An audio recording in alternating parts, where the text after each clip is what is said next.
అందరికీ నమస్కారం. Krish arrows YouTube ఛానల్కి స్వాగతం. ఇప్పుడు ఒక మంచి విషయం మీకు చెప్తున్నాను, వీడియో జాగ్రత్తగా చూడండి.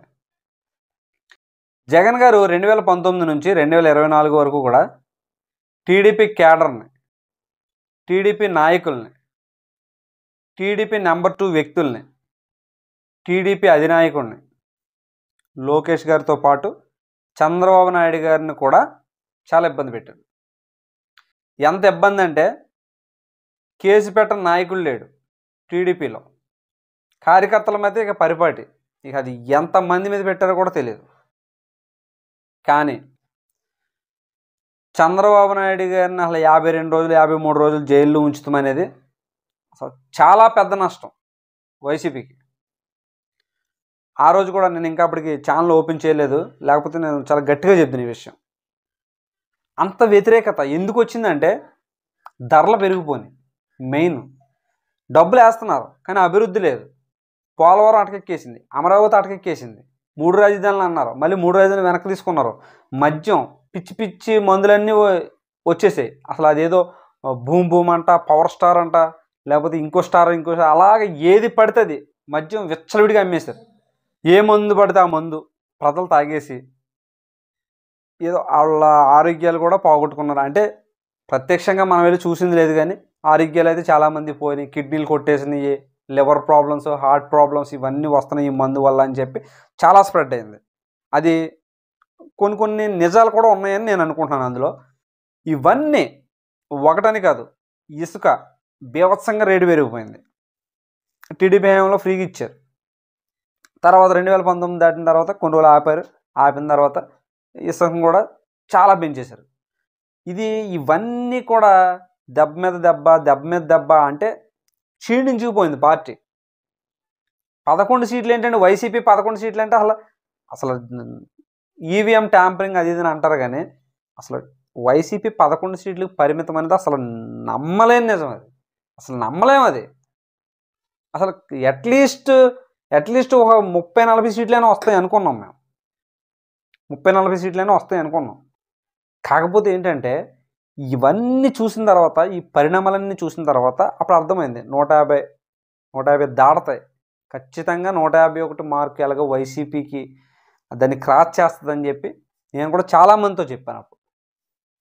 ఎందుకంటే ఇవే ఈ చిన్నవని లేకుండా, పెద్దవని లేకుండా, తప్పు మీద తప్పు, తప్పు మీద తప్పు. ఇప్పుడు అప్పు తెస్తున్నారు, ఇచ్చేస్తున్నారు, అప్పు ఎవడు తీరుస్తాడు, దాన్ని వడ్డీ ఎవడు కడతాడు?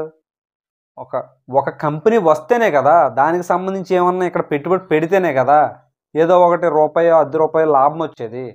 లాభం వస్తేనే కదా అప్పు తీర్చగలం.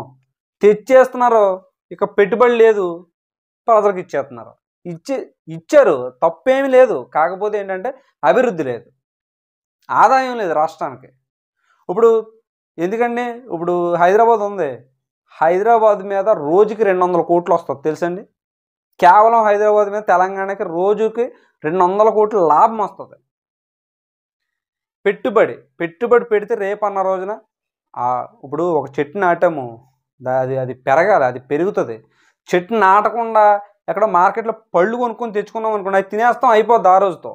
కానీ పళ్ళు కాకుండా చెట్లు కొనుక్కొని తెచ్చుకొని నాటుకున్నాం అనుకోండి, అవి నీళ్లు పోస్తూ ఉంటే ఎదుగుతాయి, ఎదిగిన తర్వాత అవి పళ్ళు కాస్తాయి, ఆ పళ్ళు మనం తినొచ్చు.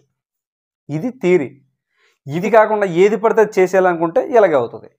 అయితే ఇక్కడ టీడీపీ కార్యకర్తలను ఎంత ఇబ్బంది పెట్టినా, అలాగే స్వయంగా సాక్షాత్తు చంద్రబాబు నాయుడు గారిని జైల్లో వేసిన, ఇంకా జగన్మోహన్ రెడ్డి గారు అనే ఆయన, అంటే టీడీపీ వాళ్ళ కోణంలో చెప్తున్నాను నేను. జగన్మోహన్ రెడ్డి గారు ఒక మనిషి, ఆయన ఒక మాజీ సీఎం.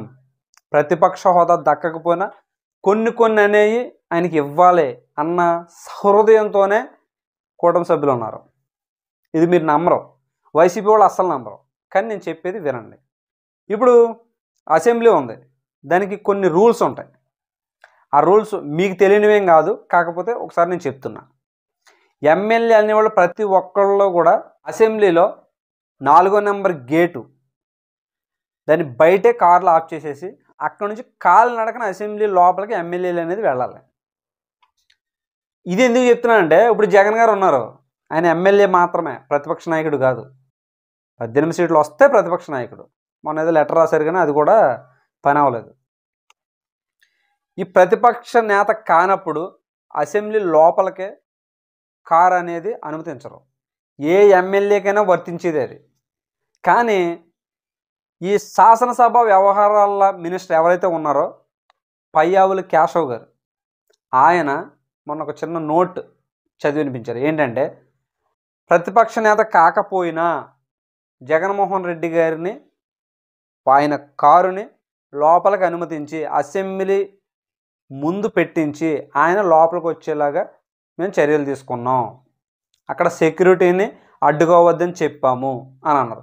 ఇది మంచి విషయమా కాదా? ఇప్పుడు ప్రతి ఒక్కరిని, టీడీపీలో ఉన్న ప్రతి ఒక్కరిని అవమానించాలి, అవహేళన చేయాలి, శిక్షించాలి అని చూసిన జగన్మోహన్ రెడ్డి గారని నేను అన్నగానే, ఆయన ఏదైతే ఒక కోట కట్టుకున్నారో, కోట అంటే మనుషులతో ఏదైతే కోట కట్టుకున్నారో వాళ్ళందరూ ఆలోచన విధానాన్ని నేను చెప్తున్నా.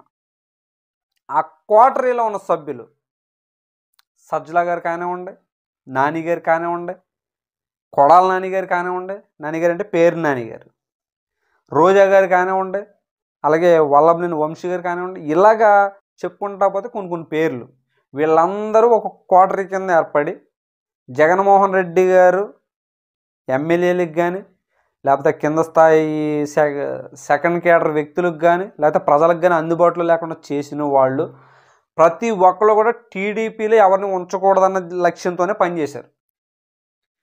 ప్రజా పరిపాలన ఏం పట్టించుకోలే, టీడీపీ వాళ్ళ మీద కేసులు పెట్టాలి, టీడీపీ వాళ్ళని ఇబ్బంది పెట్టాలి, ఇదే లెక్క మీద వెళ్ళారు తప్ప, ఇప్పుడు సంక్షేమం అయితే జగన్మోహన్ రెడ్డి గారే చేశారు. ఆయన ఆలోచనే అది, ఇలా వెళ్ళాలి, ఇలాగ డీబీటీ పద్ధతిలో డైరెక్ట్ బ్యాంక్ అకౌంట్లో ఈ అమౌంట్ పడాలి, ఇదంతా కూడా జగన్ గారు ఆలోచన. అది జగన్ గారికి మంచి చేయాలని ఉంటుంది. కానీ ఆ కోటరీ సభ్యులు ఎవరైతే ఉన్నారో వాళ్ళందరూ కూడా జగన్మోహన్ రెడ్డి గారిని దాచేసి ఆయన కోటకి పరిమితం చేసేసి బయటికి రాకుండా చేసి వీళ్ళు మాత్రమే పరిపాలన చేశారు. నా లెక్క అయితే, నా ఆలోచన అయితే ఇదే. కాబట్టి ఈ కోటరీ సభ్యులు ఏదైతే ఉన్నారో ఈ మాటల మీద, దీని మీద పరిపాలన జరిగిందే తప్ప జగన్మోహన్ రెడ్డి గారు అయితే ఖచ్చితంగా ప్రజల గురించి ఆలోచించే మనిషే. ఎందుకంటే ఆయన ఐపాక్ టీం కానివ్వండి, లేకపోతే ఈ కోటరీ సభ్యులు కానివ్వండి, వీళ్ళందరూ తేడా కావచ్చు. కానీ జగన్మోహన్ రెడ్డి గారు అయితే ఏదో ఒక మంచి పని, ఇప్పుడు మంచి పని చేయకూడదు అని అంటే ఆయన వాళ్ళ ప్రభుత్వంలో ఉన్నారు, సంక్షేమం కూడా చేయరుగా. సంక్షేమం అనే ఆలోచన ఎక్కడో ఒక చోట స్టార్ట్ అయ్యి ఉంటుంది, అది జగన్మోహన్ రెడ్డి గారు అమలు చేశారంటే ఇప్పుడు ప్రజలకే మంచి చేయాలనే కదా డబ్బులు అకౌంట్లో వేసింది. కానీ కొన్ని విషయాలు ఆయనకి తెలియకుండా జరిగిపోయి అనేది నా ఉద్దేశం. ఎందుకంటే ఆయన మాట్లాడే విధానం కానీ, ఆయన ఉండే విధానం కానీ 2014 ముందు, 2014 తర్వాత మనం చూసాం. తర్వాత ఎప్పుడైతే సీఎం అయ్యారో అక్కడి నుంచి ఆయన మాట్లాడే పద్ధతి అంతా మారిపోయింది, శుభ్రంగా మారిపోయింది. ఎప్పుడైతే మారిందో అదంతా కూడా ఒకళ్ళు రాసిచ్చిన స్క్రిప్ట్ చదవడం, లేకపోతే పిల్లల ముందేమో పవన్ కళ్యాణ్ గారి పెళ్ళిళ్ళు అంటాం. అసలు అంత బ్యాడ్ సిచ్యువేషన్లో జగన్మోహన్ రెడ్డి గారు ఉంటారని అయితే నేను అనుకోను. కానీ చంద్రబాబు నాయుడు గారు, ఇప్పుడు పయ్యావుల కేశవ్ గారు చెప్పారని అంటే చంద్రబాబు నాయుడు గారు చెప్పకుండా ఏం చెప్పరు. అక్కడ ఏం జరగాలన్నా చంద్రబాబు నాయుడు గారు, లోకేష్ గారు, పవన్ గారు ఒప్పుకుంటేనే ఏ మినిస్టర్ అయినా ముందుకు వచ్చి చెప్తాడు. ఆయన అలా చెప్పారు అంటే ఖచ్చితంగా చంద్రబాబు నాయుడు గారు జగన్మోహన్ రెడ్డి గారి మీద సహృదయంతోనే ఉన్నారు. ఆయనకి ఇవ్వాల్సిన గౌరవం ఆయనకి ఇవ్వాలి. ఆయన సీఎం చేశారు.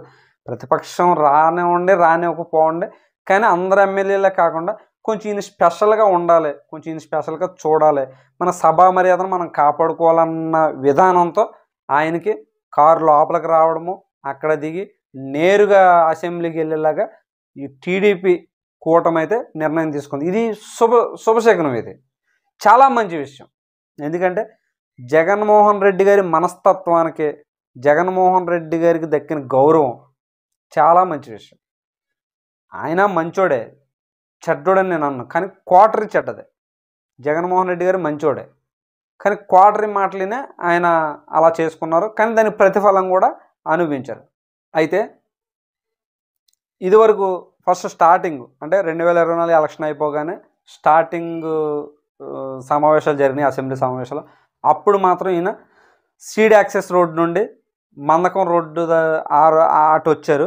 ఇప్పుడైతే ఈ సమావేశాలకి అలా కాకుండా రూట్ మార్చారు. ఎందుకంటే మళ్ళీ అక్కడ రైతులు గొడవ ఉంది కదండి. వాళ్ళు ఏకంగా 1500 రోజులు 2000 రోజులు వాళ్ళు ఏకంగా టెంట్లోనే కూర్చున్నారు వాళ్ళు. మరి అంత ఓపిక ఏంటంటే వాళ్ళకి కోపాలు ఉంటాయి. జగన్ గారి మీద దాడి చేసినా చేయొచ్చు కాబట్టి ఆయన వేరే రోడ్డు మార్చుకొని వచ్చారు. అది కూడా నల్ల బ్యాడ్జీలతో వచ్చారు. సమావేశానికి వచ్చే ముందు నల్ల బ్యాడ్జీలతో వచ్చారు. ఉంటాయి ఇప్పుడు కొన్ని ఉంటాయి, అయ్యో ఈ తల్లికి వందనం వేయలేదని అవి ఇవి కొన్ని ఉంటాయి. దాని ప్రకారం నల్ల బ్యాడ్జీలతో వచ్చారు కాబట్టి ఆహ్వానించారు, వెళ్ళారు.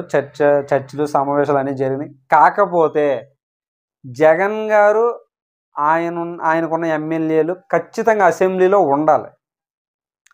అసెంబ్లీలో ఉంటే ప్రతి దాని మీద డిబేట్ చేయొచ్చు, ప్రతి దాని మీద మీరు అడగొచ్చు. కానీ మీరు ఇందులో లేకుండా మీరు ఎక్కడెక్కడ ఉన్నారనుకో, చూడండి మీ సొంత చెల్లె మిమ్మల్ని అవమానకరంగా మాట్లాడుతుంది ఈ రోజున ఆవిడ. ఎందుకంటే మీరు అసెంబ్లీకి వెళ్ళాలి. అసెంబ్లీకి వెళ్ళకుండా మీరు ఏం చేస్తారు బయట ఉండి? అసెంబ్లీ మిమ్మల్ని ప్రజలు నమ్మింది ఎందుకు? ప్రజలకు గెలిపించింది ఎందుకు? మీరు అసెంబ్లీలో వాళ్ళు నోర్లు ఏవైతే ఉన్నాయో అవి మీరు వినిపిస్తారనే కదా.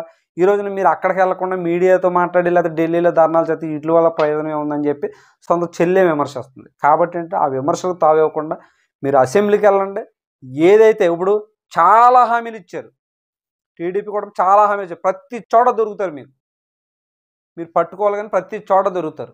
కాకపోతే మీకు కొంచెం కేసులు ఉన్నాయి కాబట్టి ఏమన్నా భయపడితే భయపడవచ్చేమో కానీ భయపడి అడగకపోవచ్చు కానీ మీరు అడగాలంటే ప్రతి పాయింట్లో దొరుకుతాయి. ఎందుకంటే అన్ని హామీలు నెరవేర్చడం ఎవరి వల్ల కాదు. కాబట్టి ఏంటంటే అసెంబ్లీకి వెళ్ళండి, ప్రతి దాని మీద కూడా అడగండి, మీ హక్కు అది. మీరు అడిగి మీ ఏమైతే ప్రజలకి మంచి చేయాలనుకో, మీరు అధికారంలో ఉంటేనే ప్రజలకు మంచి చేస్తాం కాదు. ఒకవేళ అధికార పార్టీ చేయకపోయినా మీరు నిలదీసినా సరే ప్రజల్లో మీకు మంచి పేరు వస్తుంది. కాబట్టి ఏంటంటే మీరు తప్పనిసరిగా సమావేశాలకు అసెంబ్లీకి వెళ్తారని కోరుకుంటున్నాను. ఈ వీడియో కనుక మీకు నచ్చితే లైక్ చేయండి, షేర్ చేయండి, మా ఛానల్ని సబ్స్క్రైబ్ చేయండి. Thank you.